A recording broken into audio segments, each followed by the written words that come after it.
आपका 1000 है, यहाँ पे कर दीजिए 200 जिसका एमआरएन होना है, यहाँ पे कर दीजिए 300, ठीक है, यहाँ पे कर दीजिए 400। तो जितनी क्वांटिटी की आपकी एमआरएन करनी है उतना क्वांटिटी कर दीजिए, यहाँ पे कर दीजिए 100। तो जितने क्वांटिटी आए ये कर दिया। इसको करने के बाद जब फिनिश करेंगे तो आपके जो स्क्रीन पे है उतना ही क्वांटिटी उठ के आएगा, ठीक है। तो इसको बोलते हैं शेड्यूलिंग। अब जितना क्वांटिटी, इतने क्वांटिटी का जीआरपी हो जाएगा तो रिमेनिंग क्वांटिटी जो आपका 1000 में से था 800, वो क्या होगा, ऑलरेडी उसका परचेज ऑर्डर ओपन रहेगा, ठीक है। तो इतना करने के बाद अब हम लोग क्या करेंगे, इसको आएंगे और यहाँ पे हम चेक कर लेते हैं सारा चीजें। तो सब कुछ इसमें सही है, ओके है, आपका ट्रैक कोड वगैरह सब कुछ आ रहा है, ठीक है। इसको करने के बाद आप क्या कर देंगे, इसको ऐड कर देंगे। इसको एक बार चेक कर लीजिए, सारी चीजें आ गए हैं, ठीक है। इसमें आप देख लीजिए लोकेशन भी आ रहा है, मतलब वेयर हाउस आपका प्रॉपरली मैप है इसमें। क्यों? क्योंकि हमने ऑलरेडी परचेज ऑर्डर पे पहले ही वेयर हाउस मैप कर दिया था। तो अब इसका यहाँ से आपका अकाउंट इम्पैक्ट शुरू होता है। ना आपके कोटेशन में अकाउंट इम्पैक्ट जा रहा था, ना आपका परचेज रिक्वेस्ट पे अकाउंट इम्पैक्ट जा रहा था, ना ही परचेज ऑर्डर पे जा रहा था, ना ही ब्लैंकेट एग्रीमेंट पे जा रहा था। यहाँ से आपका अकाउंट इम्पैक्ट जाएगा। और ये अकाउंट कैसे जाएगा, तो अकाउंट जो जाएगा, ये जो आइटम मास्टर है इस पे जो हमने आइटम ग्रुप बनाए थे, इसके साथ हमने क्या कर रखा है, अकाउंट को मैप कर रखा है। ये देखिए, ये सारे अकाउंट हमने मैप कर रखे हैं। यही अकाउंट यहाँ पे इम्पेक्ट पड़ेगा। जैसे कॉस्ट ऑफ गुड्स सोल्ड है, ये है raw material, stock of raw material है, ठीक है, ये है। उसके बाद देखिए गुड्स रिसीट नॉट इनवॉइस होगा, वो आएगा। ये सारे अकाउंट यहाँ पे जरूरी पड़ेंगे जो इसके इम्पैक्ट पड़ेंगे। गुड्स रिसीप्ट नॉट इनवॉइस यहाँ है ना, तो ये गुड रिसीप्ट नॉट इनवॉइस और एक स्टॉक अकाउंट का यहाँ पे इम्पैक्ट पड़ेगा। क्यों? क्योंकि हम क्या कर रहे हैं, इसमें मटेरियल हमारा वेयर हाउस में आएगा। क्या होगा, जब हम एमआरएन करेंगे तो वेंडर के यहाँ से मटेरियल हमारा क्या हो जाएगा, वेयर हाउस में आएगा। तो जब वेयर हाउस में आएगा तो उस पार्टिकुलर वेयर हाउस के क्या होगा, स्टॉक अकाउंट डेबिट हो जाएगा और कॉस्ट ऑफ गुड वो गुड्स रिसीट नॉट इनवॉइस क्या हो जाएगा, वो आपका क्रेडिट हो जाएगा, ठीक है। तो देखिए जनरल एंट्री। अब ये क्या है, बैचेबल आइटम है, तो आपसे बैच मांग रहा है कि क्या होगा बैच, बताओ। तो दो तरीके, आप यहाँ पे ए बी सी डी डाल दीजिए, जो भी बैच आपको बनाना है आप डाल दीजिए कि ए बी 121, ठीक है। यहाँ पे क्वांटिटी 200 उठा लिया, उसका कुछ एट्रीब्यूट डालना है तो आप एट्रीब्यूट डाल सकते हैं, जो अगर आपका उसका मैन्युफैक्चरिंग डेट एक्सेट्रा जो भी डालना है आप यहाँ पे डाल सकते हैं। एक तो ये तरीका हो गया। दूसरा तरीका क्या है कि ऑटो, आप यू कैन ऑल्सो पे जाइए, ऑटो क्रिएशन पे आइए, ठीक है। ऑटो क्रिएशन पे आने के बाद यहाँ पे क्लिक कीजिए बैच में। अब बैच में क्या कर दिए, सपोज दैट ये बैच जीएफ है, ठीक है, तो जीएफ कर दीजिए। अब यहाँ पे आप नंबर डिफाइन कर दीजिए कि 101, ठीक है। ये नंबर क्या होगा, नंबर होगा। और यहाँ पे आप कर दीजिए कि इंक्रीजिंग ऑर्डर में, तो ये क्या करेगा, जीएफ 101, जीएफ 102, जीएफ 103, इस तरह से ये आपका बैच जनरेट कर देगा। इसको ओके कर दीजिए। ओके करने के बाद एट्रीब्यूट में आपको डालना है तो डालिए, नहीं डालना है तो आप इसको क्रिएट कर दीजिए। ये देखिए यहाँ पे आ गया। तो जीएफ 101 पे अगर 300 क्वांटिटी सारे डालना है तो आप सारे के सारे अपडेट कर दीजिए, ठीक है। तो ये आपका अपडेट हो जाए। तो दोनों तरीके से, किसी भी तरीके से आप इसको बैच तो देना ही पड़ेगा क्योंकि बैचेबल आइटम है, तो इसी हिसाब से हम बनाएंगे। उसके बाद फिर करेंगे यू कैन, इसको क्रिएट कीजिए, ठीक है। यहाँ पे आ गए, इसमें बैच में डाल दिया मैंने डीएफ, ठीक है। ये हो गया आपका 100, ठीक है। और यहाँ पे स्ट्रिंग को हमने क्या कर दिया, नंबर, नंबर को क्या कर दिया, इसको कर दिया डिक्रीज, ठीक है। इसको कर दिया ओके। अब यहाँ पे देखिए, यहाँ पे एक ही नंबर ऑफ बैच कितने चाहिए, अगर आपने 400 क्वांटिटी है और आपने इसमें 5 बैच डिफाइंड कर दिया तो ये क्या करेगा, 5 बैच बनाएगा, ठीक है। अगर आपने 400 बैच डिफाइन किया तो सभी आइटम का इंडिविजुअल बैच बनाएगा। अगर आपने 1 बैच बना दिया तो 1 बैच पे साढ़े 400 आइटम आ जाएंगे। अब देखिए मैंने 5 बैच बनाया तो देखिए ये 5 बैच क्रिएट कर दिया और ये 400 आइटम था उसको 5 पार्ट में डिवाइड कर दिया, 80 80 80। मतलब इस बैच पे जा रहा है 80, दूसरे वाले पे 80, तीसरे वाले पे 80, और इसी हिसाब से जब ये आउट होगा तो इसी बैच से आउट। तो आपको वेराइटी पता चल रहा है। अब तीसरा आइटम है, इसको बनाना है। आप यहाँ पे क्लिक कीजिए, ऑटो क्रिएट कीजिए, ठीक है। और यहाँ पे मैं डाल देता हूँ टोटल 100 बैच बनाने हैं, ठीक है। तो टोटल का टोटल 100 बैच ये बना के देगा हमें। यहाँ पे मैंने बैच पे आया, बैच पे मैंने डाल दिया जीएच, ठीक है। और यहाँ पे हमने डाल दिया कि ये नंबर से स्टार्ट हो, 01 से स्टार्ट हो स्ट्रिंग, ठीक है, नंबर। और ये कहाँ तक जाएगा, ये इंक्रीजिंग ऑर्डर में होगा।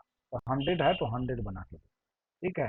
तो ये देखिए यहाँ पे आ गया। अब आप इसको क्रिएट कर दीजिए। तो देखिए 100 वन वन आइटम, प्रत्येक आइटम के लिए ये बैच बन गया। अब आप इसको अपडेट कर दीजिए।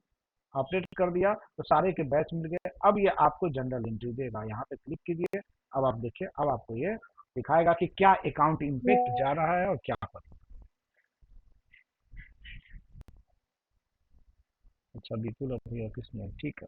देखिए, मैंने बोला था गुड रिसीव नॉट इनवॉइस क्या है आपका, ये क्रेडिट हो गया है। और स्टॉक ऑफ रॉ मटेरियल जो है वो डेबिट हो गया, ठीक है। तो एक्चुअल इम्पैक्ट ये जा रहा। अब रही बात कि ये क्यों आया है, तो यहाँ पर क्या है, जो परचेज अकाउंट चल रहा है वो डिफरेंट डिफरेंट स्टॉक वाइज चल रहा है। रॉ मटेरियल का परचेज अकाउंट है, फिर इसमें कंज्यूमेबल का परचेज अकाउंट है। तो वहां पर क्या होगा, cost of good purchase account चलेगा। तो cost of purchase goods account क्या हो गया, क्रेडिट हो गया।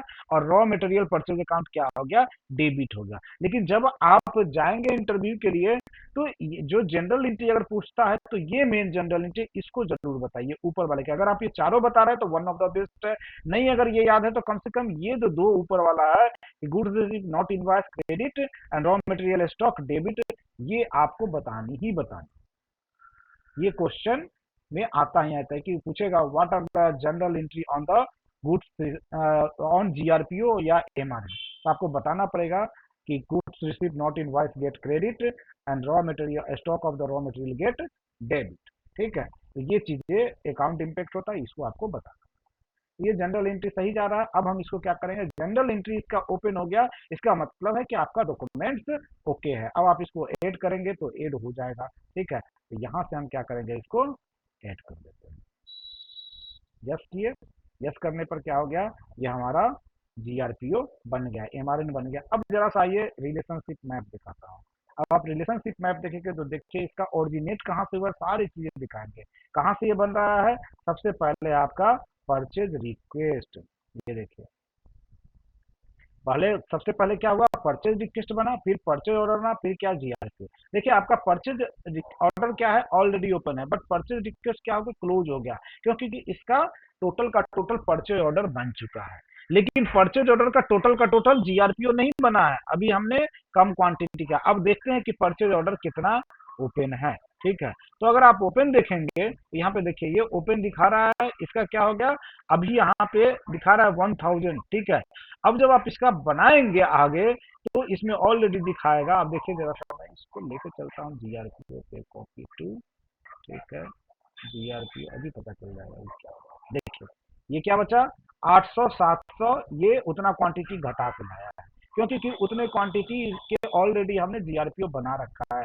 1000 था तो 1000 में से 200 का बना दिया, इसका 300 का बना दिया, इसका भी उसी रिस्पेक्ट में घट गया। तो जितना आपने बना दिया उतना ही, उतना के अलावा जो बचा स्टैंडिंग है, उसी का आपका ये बनेगा, ठीक है। तो जब ये बन जाएगा तो आपका परचेज ऑर्डर क्या हो जाएगा, क्लोज हो जाएगा। ये तब तक क्लोज नहीं होता है जब तक कि टोटल का टोटल जो ऑर्डर है वो फुलफिल नहीं होता, ठीक है। तो अभी आपका जीआरपीओ कंप्लीट हो गया। यहाँ तक किसी को कोई डाउट है तो बताइए।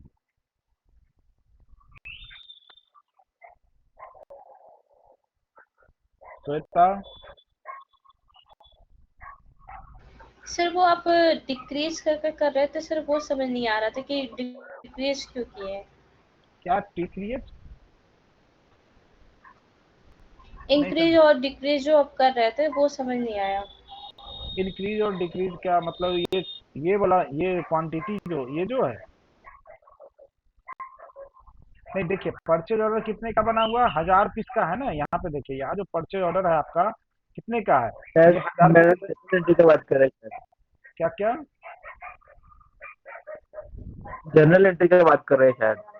अच्छा जनरल एंट्री की बात करें। जनरल एंट्री जो आया उसमें, ये देखिए परचेज अकाउंट यहाँ पे जो मैंने मैप कर रखा आइटम पे, ये देखिए होता क्या है जनरली, जब हम लोग परचेज अकाउंट मैप करते हैं तो उसके साथ अकाउंटिंग में क्या होता है, एक अगर क्रेडिट होता है तो दूसरा क्या होगा, डेबिट होगा ही, ठीक है।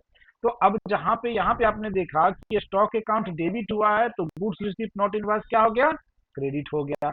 अब रही बात कि परचेज अकाउंट का भी जनरल इम्पैक्ट इस पे जाना चाहिए, क्यों, क्योंकि हमने यहाँ पे purchase account of raw material देखे, परचेज अकाउंट पे क्या कर रखा है, रॉ मटेरियल परचेज अकाउंट। उसके बाद हमने क्या किया है कि कॉस्ट ऑफ गुड्स परचेज भी हमने इसमें मैप कर रखा है। अब देखिए यहाँ पे दिखेगा कॉस्ट ऑफ गुड्स परचेज का, ये कॉस्ट ऑफ गुड्स परचेज, ये अकाउंट चाहिए ही चाहिए होगा। अगर ये अकाउंट नहीं होगा तो ये परचेज अकाउंट नहीं जाएगा।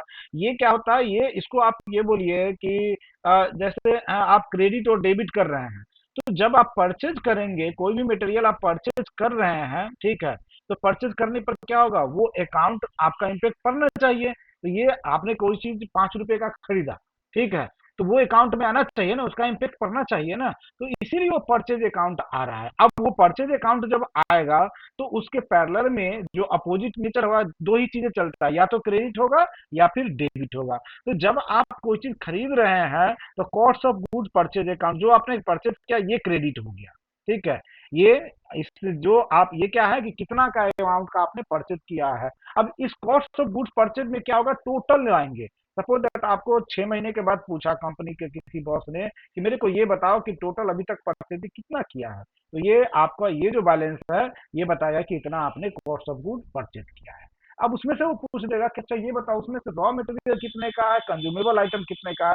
तो ये जो बैलेंस आप देख रहे हैं, रॉ मटेरियल जो डेबिट हो रहा है, ये बताएगा आपका कि ये रॉ मटेरियल जो हमने परचेज किया था, कॉस्ट ऑफ गुड जो था उसमें इतना का हमारा रॉ मटेरियल।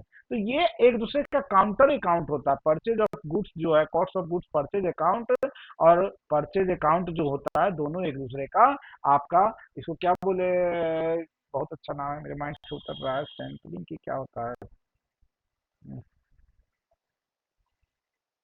भूल रहा हूँ यार नाम। मतलब ये समझिए कि काउंटर है, एक क्रेडिट तो दूसरा डेबिट होगा। तो अगर आप परचेज अकाउंट यहाँ पे मैप नहीं किए होते तो बस यही आता, इतना ही जनरल एंट्री आता, goods received not invoice credit and raw material stock account debit. जैसा कि आपने परचेज अकाउंट मैप कर रखा है इसीलिए cost of good purchase account आया। ऑब्वियस सी बात है, रॉ में परचेज अकाउंट डेबिट होगा तो ये क्या हो जाएगा, आपका कॉस्ट ऑफ गुड क्रेडिट होगा, क्योंकि जितना क्रेडिट होगा उतना ही क्या होना चाहिए, डेबिट होना चाहिए। तो ये परचेज अकाउंट को इम्पैक्ट डालने के लिए ये आपका cost of good purchase account आया, ठीक है। तो अगर आप परचेज अकाउंट वहां से मैप को हटा दीजिए तो आपका ये नहीं आएगा, आपको मेनली जो ट्रांजेक्शन क्या होगा वो ये शो करेगा। तो इसीलिए ये जनरल एंट्री में आया। इसको क्या बोलते हैं, सेटिंग में बार बार भूल जाता हूँ कौन सा अकाउंट बोलते हैं इसको। Offset account.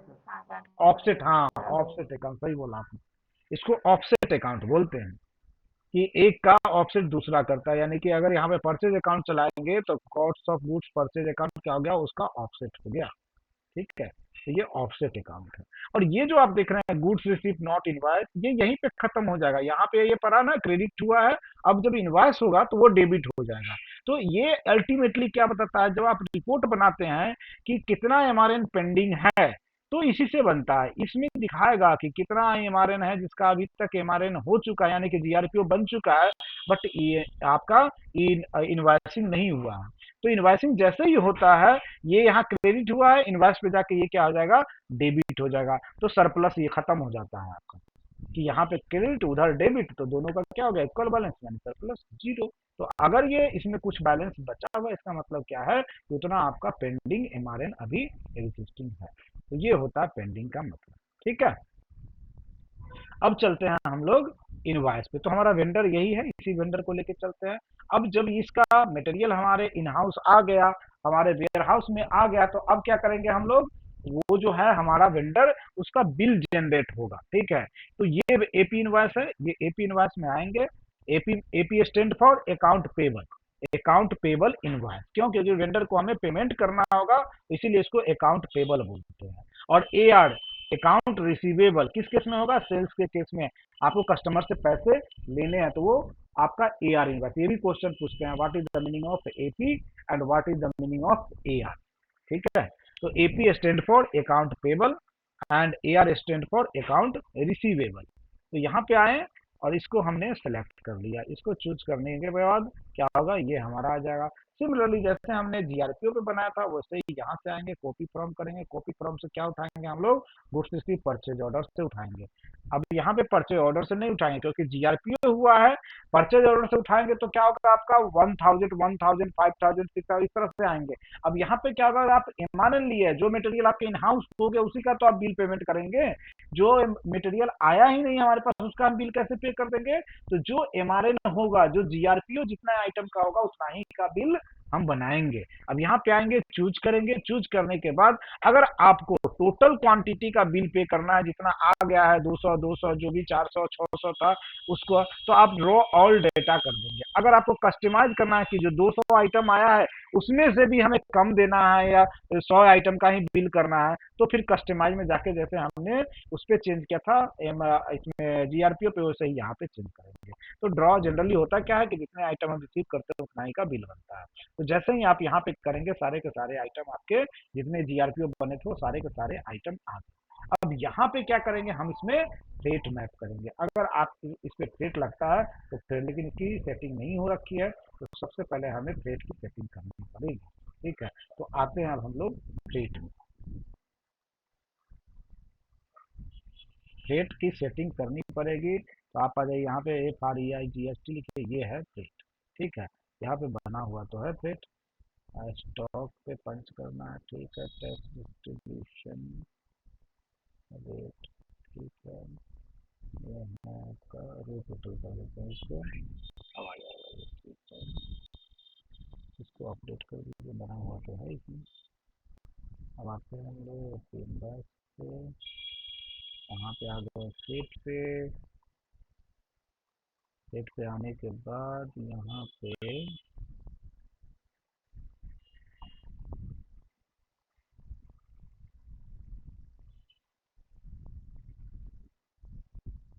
पे हम डालेंगे नेट अमाउंट। सपोज 500 का हम रेट लगा रहे हैं इसमें, ठीक है, तो 500। अब ये क्या करेगा, टैक्स कोड लगा दीजिए इस पे, तो इस पे सर्टेन टैक्स भी लग रहा है। तो आप क्या कीजिए, यहाँ पे टैक्स सपोज जब 12% लग रहा है तो 12%, ये मैनुअली लाना पड़ेगा, ये अपने आप नहीं आएगा। तो जितना फ्रेट लग रहा है उतना आप फ्रेट यहाँ पे सेलेक्ट कर लीजिए। तो जैसे ही आप सिलेक्ट करेंगे, देखिए 60 रुपीज़ आ गया, तो टोटल फ्रेट वैल्यू कितना होगा, 560। अब इसको आप जैसे ही अपडेट करते हैं, अपडेट करेंगे तो यहाँ पर क्या हो जाएगा, ये देखिए 500 आ गया आपका फ्रेट, एंड 60 रुपीज़ क्या था, टैक्स था, तो जो टोटल टैक्स था उसमें ऐड होके आ जाएगा। तो इस तरह से हम लोग फ्रेट लगाते हैं। यहाँ पे समझ में आया श्वेता कि नहीं आया? रेट पे आएंगे, गोल्डन आइकन पे यहाँ पे क्लिक करेंगे। यहाँ पे आने के बाद सबसे पहले हम नेट अमाउंट डालेंगे, कितना फ्रेट हमने दिया। सपोज दैट 500 रुपये हमने दिए। फ्रेट क्या होता है, मटेरियल को कैरी करने में, मटेरियल को लाने में, जो वेंडर के सप्लाई किया और आपके इन हाउस तक आने में जो खर्चे हुए, वो क्या कहलाता है, हमारा फ्रेट कहलाता है। ठीक है, तो उसी फ्रेट का वैल्यू यहाँ पे हमने डाला कि 500 रुपये का हमारा फ्रेट लगा है, तो इस फ्रेट को 500 रुपया, और उस पर टैक्स कितना, 12% आपने जीएसटी पे किया है, तो 12% हो गया 60 रुपीज। तो ये टोटल आपका करके 560 ले आया, और इसको ओके कर दिया, तो हमारा क्या हो गया, ये डॉक्यूमेंट पे फ्रेट इफेक्टिव हो गया। तो फ्रेट अमाउंट जो था 500 इसमें आ गया, और जो टैक्स अमाउंट था, जो इस आइटम का टैक्स था जीएसटी 18%, उसके साथ ये इंक्लूड हो गया आपका फ्रेट 60 रुपीज। ठीक है, तो इस तरह से हम लोग इसको, अब इसको जब देखते हैं हम लोग जनरल एंट्री, यहाँ पे आएंगे, जब आप चेक करेंगे तो देखिए जनरल एंट्री में क्या आता है इम्पैक्ट।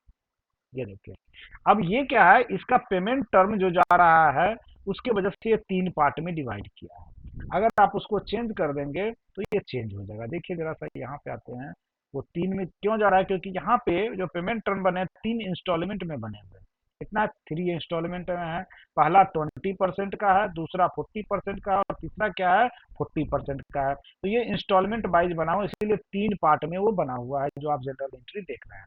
अगर यहाँ से आपने अगर पेमेंट टर्म चेंज कर दिया, इसका सिंगल में अगर करना है तो आप कर दीजिए कैश बेसिक कर दीजिए। ठीक है, अब आप इसको चेक कीजिए तो देखिएगा सिंगल में जाएगा। ये देखिए सिंगल में आ गया। ठीक है, अब जैसा कि ये जो आपका वेंडर है उसको पेमेंट जाएगा, ठीक है, तो अभी क्या है, अभी गया नहीं, अभी सिर्फ बिल बन रहा है। ठीक है, एक पेपर आप बना के दे रहे हैं कि हाँ जी इतना मटेरियल हमने लिया है, मतलब उसकी वेंडर से हमने मटेरियल लिया है, तो उसकी क्रेडिबिलिटी बनती है, उसको हमें पे करने का हमारा, माने कि जिसको हिंदी में क्या बोलते हैं, देनदारी। तो हमें जो कंपनी को है वो देनदारी बनता है, और ये जो है जो वेंडर है उसको लेनदारी बनता है। ठीक है, तो इसीलिए ये क्रेडिट हो रहा है, क्योंकि इसको पेमेंट होनी चाहिए उस मटेरियल का। ठीक है, ये डेबिट क्या हुआ, जो आईजीएसटी पेबल है आपका 18%, वो आपका यहाँ पे डेबिट हो गया। अब देखिए गुड्स रिसीप्ट नॉट इनवॉइस, वहां पे क्रेडिट हुआ था एमआरएन पे, यहाँ पे क्या हो गया आपका, ये डेबिट हो गया।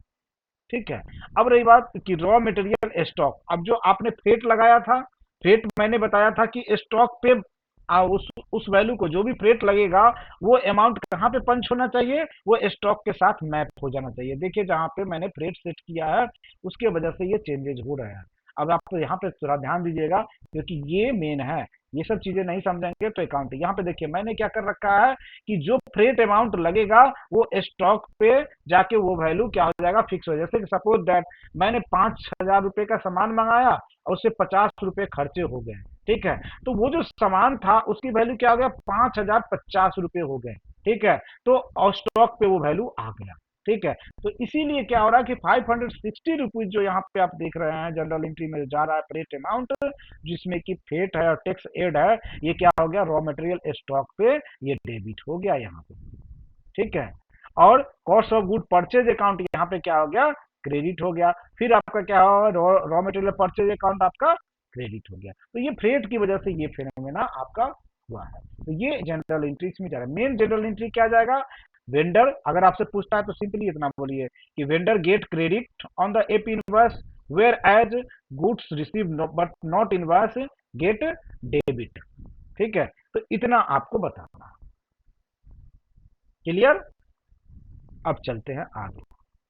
अब इसको जैसे ही आप ऐड कर देंगे, यहाँ पे आप जैसे ही ऐड करते हैं आपको क्या हो जाएगा, ये वेंडर जो है ये आपका एपी इनवॉइस जो है ये आपका कंप्लीट हो जाएगा। तो इसको मैंने ऐड किया, ठीक है, आपका इनवॉइस बन चुका है। तो अब ये बिल लेके क्या करेगा, वेंडर जाएगा, वेंडर का जो रिप्रेजेंटेटिव होगा वो जाएगा अकाउंट सेक्शन में और बोलेगा कि मेरा इस बिल का अमाउंट क्लियर कर दो। तो अब क्या करेगा अकाउंट सेक्शन वाला, क्या करेगा, वो जाएगा अपना बैंकिंग मोड में जाएगा। ये बैंकिंग मोड में है तो इसमें देखिए इनकमिंग पेमेंट है और आउट गोइंग पेमेंट। जैसा कि वेंडर को पेमेंट करना है तो उसको कहाँ जाना पड़ेगा, आउट गोइंग पेमेंट में जाना। आउट गोइंग मतलब अकाउंट से पैसा बाहर जाएगा, इनकमिंग मतलब बाहर से पैसा आएगा। तो आउट गोइंग पेमेंट पे क्लिक करेगा, ये फर्स्ट ऑप्शन है आउट गोइंग, इस पे आएगा। हम फिर यहाँ पे उसी वेंडर को सिलेक्ट करेंगे जिसके बेस पे हमने परचेज ऑर्डर बनाया, जिसके बेस पे हमने एमआरएन बनाया, जिसके बेस पे हमने क्या किया, या आपका इनवॉइस बनाया, ठीक है। अब यहाँ पे देखिए, यहाँ पे बता रहा है कि दो बिल इसका पेंडिंग है। एक तो जनरल एंट्री के थ्रू ये दिखा रहा है इतना 1000, और दूसरा क्या ये है, ये बिल जो है आपका अभी का है जो हमने बनाया है फर्स्ट वाला ये, ठीक है। तो जनरल एंट्री को रहने दीजिए, हम इस बिल को सिलेक्ट कर लेंगे जिसका पेमेंट करना है। यहाँ पे जितने भी बिल बने होंगे इस वेंडर का सारे बिल यहाँ पे आपको दिखाएंगे नीचे। तो हमने ये सिलेक्ट कर लिया, ठीक है। अब बोलेंगे कि ये अमाउंट आया कहाँ से, तो जरा सा आप एपी इनवॉइस खोल लीजिए, देखिए यही अमाउंट था एपी इनवॉइस। ये देखिए यही है ना, 360 टोटल अमाउंट यही है, सब कुछ टैक्स वगैरह सब जोड़ के। तो यही अमाउंट आपका यहाँ पे क्या है, ये बैंकिंग में वही अमाउंट चल रहा है आउट गोइंग के लिए। तो वही अमाउंट हमने इसको सिलेक्ट किया। जैसे ही आप इसको सिलेक्ट करेंगे तो आप देखेंगे कि यहाँ पे ये देखिए ये अमाउंट आ चुका है। अब यहाँ आने के बाद ये जो पोटली सा आप देख रहे हैं जो गोल्डन कलर का बना हुआ है, इस पे आप क्लिक करेंगे। ये क्या है, ये आपका पेमेंट बिल है। अब ये पेमेंट किस तरह से होगा ये देखना है, चेक के थ्रू होगा कि बैंक ट्रांसफर होगा, ठीक है, या फिर कैश से करेंगे या क्रेडिट कार्ड से करेंगे। तो सबसे पहले मैं आपको बताता हूँ चेक से कैसे करेंगे। अगर चेक से आपको पेमेंट करना है तो देखिए आपका बैंक अकाउंट यहाँ पे मैप है। यहाँ पे आप क्या करेंगे, मैनुअल चेक करेंगे और यहाँ पे चेक नंबर डाल देंगे। सपोज द चेक नंबर है 1 2 3 4 5 6, तो ये आप चेक नंबर डाल देंगे। ये जीएल अकाउंट क्या है ये देख लीजिए, ये जीएल अकाउंट बता रहा है एचडीएफसी बैंक, वो बैंक जो है उसका है, ठीक है। ये आ गया। अब इसको करने के बाद आप क्या करेंगे, यहाँ पे आइए,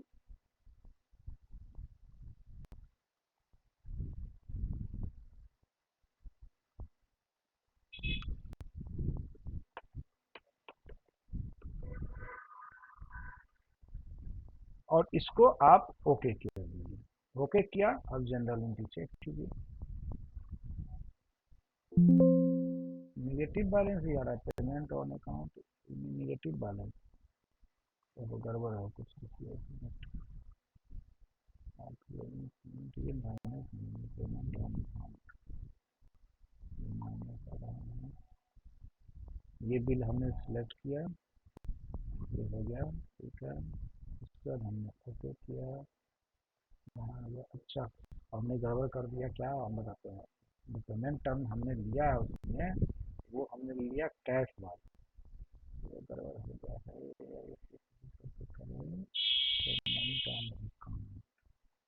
पेमेंट ऑन अकाउंट बता रहा है टोटल पेमेंट ये है, ये हमारा एक्टिव ही नहीं है, ये होना चाहिए तो बैंक ट्रांसफर में करके देखते हैं होता है नहीं होता फिर कैसे करेगा क्योंकि कैसे में हमने लिया था, ठीक है।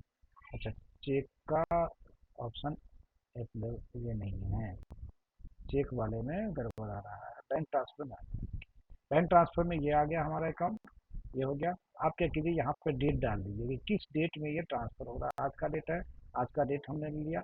यहाँ पे क्या करेंगे कंट्रोल और बी कर, तो ये आपका अमाउंट जो होना है वो आ गया, ठीक है। और उसके बाद इसको ओके कर दीजिए, ये आ गया। अब देखिए अब सही चल रहा है, अब ये निगेटिव नहीं आ रहा।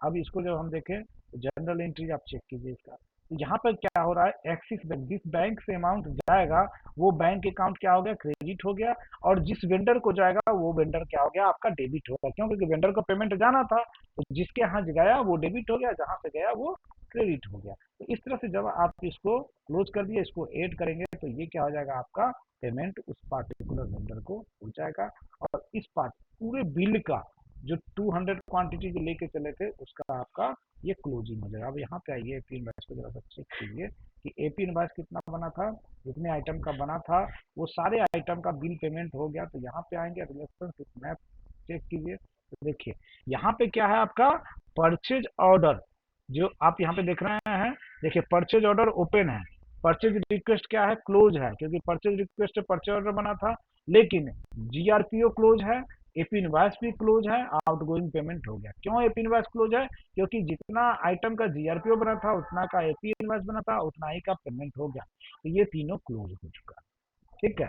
तो इस तरह से हम लोग पेमेंट करते हैं। अब और आगे आप बनाना चाहते हैं तो और बना सकते हैं आगे के केस में। अब इसको अगर क्लोज करना है तो जितना रिमेनिंग बचा हुआ है सारे को क्लोज कर दीजिए, तो आप यहाँ पे आइए, ठीक है, तो सारे के सारा पेमेंट हो जाएगा।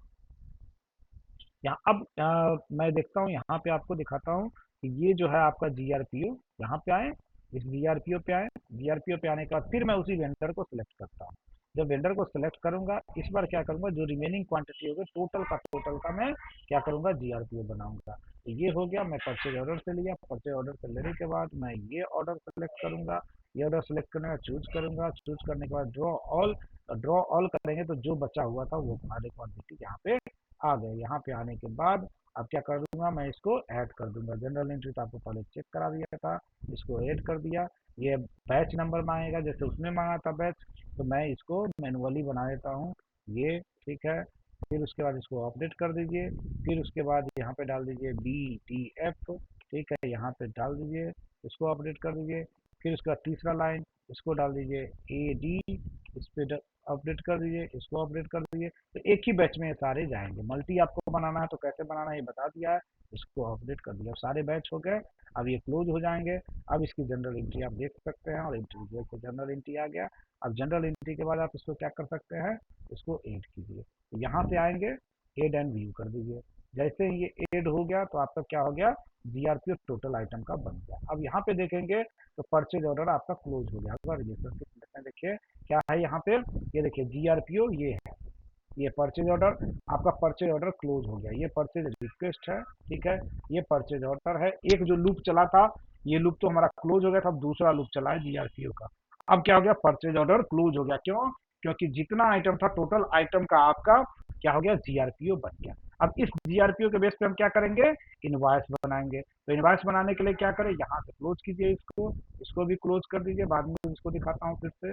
अब जीआरपीओ के बेस पे आप इनवॉइस बनाइए। तो ये सारा जो खुला हुआ है सबको क्लोज कर दीजिए पहले, फिर आपको दिखाता हूँ, जो कंफ्यूज करेगा।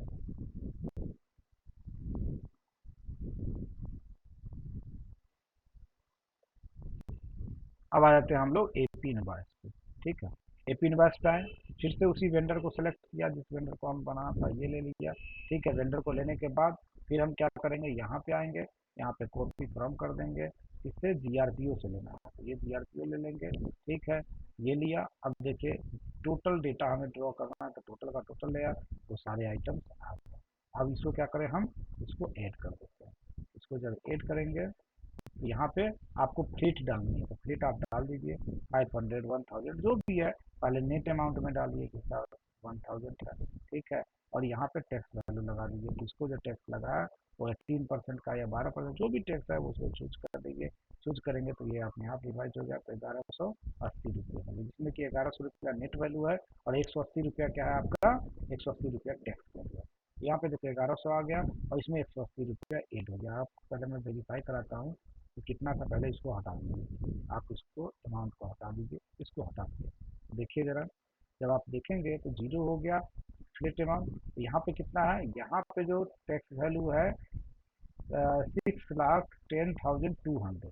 अब जरा सा फ्लेट में लगाइए, तो देखिए फ्लेट जब आप लगाते हैं 1000 आपने फ्लेट लगा दिया और यहाँ पे आपका टैक्स वैल्यू आ गया 180। अब जब आप इसको अपडेट करेंगे तो देखिए क्या होगा।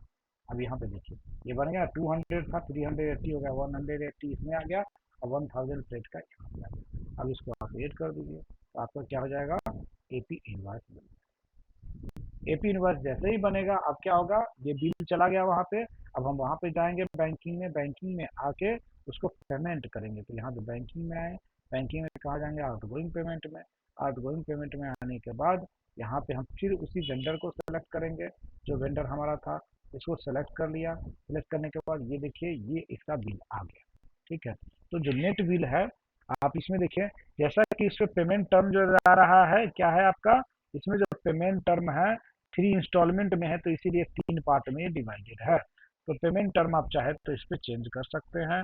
मैं इस पे बना देता हूँ पेमेंट टर्म की, जो पेमेंट टर्म जो होगा वो होगा 30 डेज का। तो मैं यहाँ पे आया, यहाँ पे डिफाइंड न्यू कर दिया और यहाँ पे रख दिया 45 डेज। बस सिंगल आपका वो रहेगा, डॉक्यूमेंटेड से चलेगा। यस कर दीजिए, इसको अप्लाई कर दीजिए। अब इसको आप अपडेट कर दीजिए वेंडर को, ठीक है। और वहाँ भी जाके आप चेंज कर दीजिए, तो सिंगल इंस्टॉलमेंट में ये आपका पेमेंट लेगा। कहाँ पे चेंज करेंगे, एपी इनवॉइस पे, लेकिन एपी इनवॉइस बन चुका है तो अब ये चेंज नहीं होगा। तो आप चाहे तो पेमेंट इंस्टॉलमेंट बाय ले सकते हैं, या चाहे तो सभी को एक ही बार में। अगर सारा पेमेंट एक ही साथ लेना है तो सारे को सिलेक्ट कर दीजिए, कहीं इंस्टॉलमेंट वाइज लेना है तो 1 बाय 1 करके इंस्टॉलमेंट आप इसको दे सकते हैं, ठीक है। तो यहाँ पे आए, यहाँ पे आने के बाद देखिए ये टोटल अमाउंट दिखा रहा है, ये पोर्टरी पे आ गया, ठीक है। पोर्टरी पे आने के बाद बैंक चेक अकाउंट में इसमें सेटिंग करनी पड़ेगी, इसलिए नहीं आ रहा है क्योंकि यहाँ पे आएगा, यहाँ पे दिखा नहीं रहा है अमाउंट। अच्छा यहाँ पे हमने अमाउंट डालना है, ये कंट्रोल भी किया, टोटल अमाउंट आ गया, अब आ गया, ठीक है। तो चेक अमाउंट से अगर पेमेंट करना है तो आप यहाँ पे डेट अपने आप आ जाएगा, ड्यू डेट जो डालेंगे, यहाँ पे वो अमाउंट डाल दिया, आपका एचडीएफसी बैंक इसमें लिंक है, अकाउंट डाल दिया। यहाँ पे हम चेकआउट करेंगे, चेकआउट करने पर यहाँ पे क्या करेंगे, हम चेक नंबर डाल देंगे 1 2 3 4 5 6, ये डाल दिया। अब इसके बाद इसको हम क्या करेंगे, एड कर देंगे, ओके करेंगे। ओके करने के बाद अब यहाँ पे आइए, अब देखिए इसका जनरल एंट्री चेक कीजिए। जनरल एंट्री जब चेक करेंगे तो देखिए बैंक अकाउंट क्या हो गया आपका, क्रेडिट हो गया, और जो वेंडर का अकाउंट है वो क्या हो गया आपका, डेबिट हो गया। तो इस तरह से हम लोग क्या करेंगे, क्या बनाएंगे, ये बनाएंगे हम लोग पेमेंट बाय द चेक, ठीक है। सिमिलरली अगर कैश से करना होगा तो यहाँ जो आप देख रहे हैं ये कैश से करेंगे। क्रेडिट कार्ड से करना होगा तो क्रेडिट कार्ड डिटेल इसमें भरना पड़ेगा, उसी हिसाब से यहाँ पे पेमेंट होगा। आप इसको जैसे ही ऐड करेंगे आपका क्या हो जाएगा, वेंडर का पेमेंट हो जाएगा। तो वेंडर का इस तरह से पेमेंट हो गया। अब आप जब इसको चेक करेंगे कि एपी इनवॉइस का, तो आप देखेंगे जो आपका परचेज ऑर्डर था, जितने भी थे सारे के सारे क्लोज हो चुके होंगे। तो हम लोग आते हैं परचेज ऑर्डर पे, ठीक है, और इसी से हम लोग यही था ना। देखिए ये क्लोज दिखा रहा है स्टेटस, यहाँ पे क्लोज हो गया। इसका मतलब क्या आ गया कि टोटल का टोटल परचेज ऑर्डर जो था हमारा मटेरियल आ चुका है। अब इसका रिलेशनशिप मैप देखिए, रिलेशनशिप मैप देखेंगे तो आपको सारी चीज़ें मिल जाएंगी। ये देखिए ये है आपका परचेज रिक्वेस्ट इधर, ठीक है। फिर परचेज रिक्वेस्ट से परचेज ऑर्डर बना, इस परचेज ऑर्डर के बेस पे जो 200 करके आइटम लिया था उसका इधर चला, फिर रिमेनिंग आइटम को चला इधर चला। अब क्या हो गया, ये भी क्लोज है, ये भी क्लोज है, सारे के सारे क्लोज हो गए। क्यों, क्योंकि पूरा जो मटेरियल आना था उसके आपके परचेज ऑर्डर कंप्लीट हो गए, गुड्स रिसीव भी हो गए, एपी इनवॉइस भी हो गए और आउटगोइंग पेमेंट भी हो गया। तो इस तरह से क्या होता है कि हमारा जो परचेज साइकिल है वो चलता है और उसके रिलेशन इस तरह से एक दूसरे से को रिलेटेड होते हैं। तो इसमें मैंने बहुत सारी चीज़ें बताया आपको कि शेड्यूलिंग परचेज जो है उसको आप कैसे चलाएंगे, ठीक है। फिर मैंने बताया कि अगर आपको उसको पार्सल में मंगाना है तो जैसे शेड्यूल करना है तो कैसे 200 वाला बताया था। फिर रिमेनिंग जो था टोटल का मैंने एक ही बार